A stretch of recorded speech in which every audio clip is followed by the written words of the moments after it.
Chapter 36. Then the people of the land took Jehoahaz, the son of Josiah, and made him king in his father's stead in Jerusalem. Jehoahaz was 23 years old when he began to reign, and he reigned 3 months in Jerusalem. And the king of Egypt put him down at Jerusalem, and condemned the land in 100 talents of silver and a talent of gold. And the king of Egypt made Eliakim his brother king over Judah and Jerusalem, and turned his name to Jehoiakim. And Necho took Jehoahaz his brother, and carried him to Egypt. Jehoiakim was 25 years old when he began to reign, and he reigned 11 years in Jerusalem. And he did that which was evil in the sight of the Lord his God.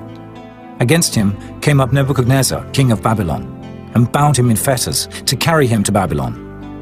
Nebuchadnezzar also carried of the vessels of the house of the Lord to Babylon, and put them in his temple at Babylon. Now the rest of the acts of Jehoiakim, and his abominations which he did, and that which was found in him, behold, they are written in the book of the kings of Israel and Judah. And Jehoiachin his son reigned in his stead.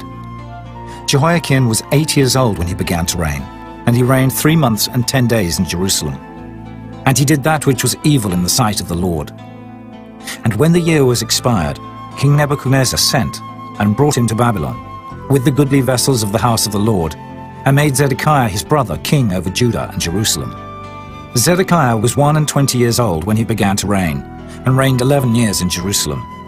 And he did that which was evil in the sight of the Lord his God, and humbled not himself before Jeremiah the prophet, speaking from the mouth of the Lord. And he also rebelled against King Nebuchadnezzar, who had made him swear by God, but he stiffened his neck and hardened his heart from turning unto the Lord God of Israel. Moreover, all the chief of the priests and the people transgressed very much after all the abominations of the heathen, and polluted the house of the Lord, which he had hallowed in Jerusalem. And the Lord God of their fathers sent to them by his messengers, rising up betimes and sending, because he had compassion on his people and on his dwelling place. But they mocked the messengers of God, and despised his words, and misused his prophets, until the wrath of the Lord arose against his people, till there was no remedy.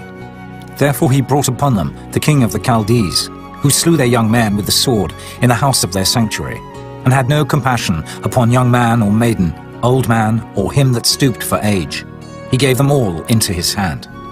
And all the vessels of the house of God, great and small, and the treasures of the house of the Lord, and the treasures of the king and of his princes, all these he brought to Babylon.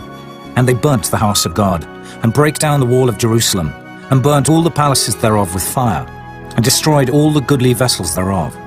And them that had escaped from the sword carried he away to Babylon, where they were servants to him and his sons, until the reign of the kingdom of Persia, to fulfill the word of the Lord by the mouth of Jeremiah, until the land had enjoyed her Sabbaths.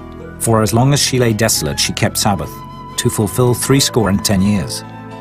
Now in the first year of Cyrus king of Persia, that the word of the Lord spoken by the mouth of Jeremiah might be accomplished, the Lord stirred up the spirit of Cyrus king of Persia, that he made a proclamation throughout all his kingdom, and put it also in writing, saying, Thus saith Cyrus king of Persia, All the kingdoms of the earth hath the Lord God of heaven given me, and he hath charged me to build him an house in Jerusalem, which is in Judah. Who is there among you of all his people? The Lord his God be with him, and let him go up. And this concludes 2 Chronicles.